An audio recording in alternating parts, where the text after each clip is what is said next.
প্রধানমন্ত্রী মসজিদের ইমাম একসঙ্গে পালিয়েছেন, বললেন দুর্নীতি দমন কমিশনের chairman doctor Mohammad Abdul Momen. July August গণ অভ্যুত্থানের জন আকাঙ্ক্ষা বাস্তবায়নে কাজ করে যাবে দুদক। দুর্নীতির ব্যাপকতা উল্লেখ করে তিনি বলেন, পৃথিবীর ইতিহাসে এ প্রথম কোনো গণ অভ্যুত্থানের পর গণরোষের মুখে প্রধানমন্ত্রী থেকে শুরু করে বায়তুল মোকাররম মসজিদের ইমাম পর্যন্ত পালিয়ে গেছেন। ছাত্র জনতা সেটা করে দেখিয়েছেন। সাবেক প্রধানমন্ত্রী ও তার পরিবারের সদস্যদের $300 মিলিয়ন পাচারের অভিযোগ অনুসন্ধান শুরু হয়েছে জানিয়ে তিনি বলেন, ভবিষ্যতে এ নিয়ে আরও তথ্য পেলে সাংবাদিকদের জানানো হবে।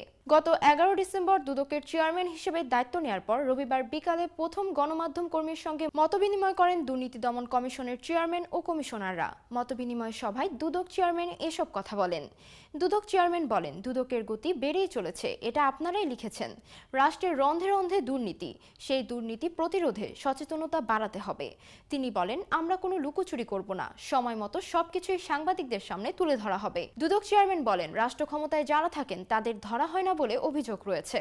বর্তমানে অন্তর্বর্তী সরকার জনপ্রত্যাশা পূরণে কাজ করছে, সেই প্রত্যাশা পূরণে দুদক কাজ করে যাবে। সাংবাদিকদের প্রশ্নের মোকাবেলা করার সৎসাহস আমাদের আছে। তিনি বলেন, পুলিশ মামলা করার পর সত্য উদ্ঘাটন করে, আর দুদক সত্য উদ্ঘাটনের পর মামলা করে।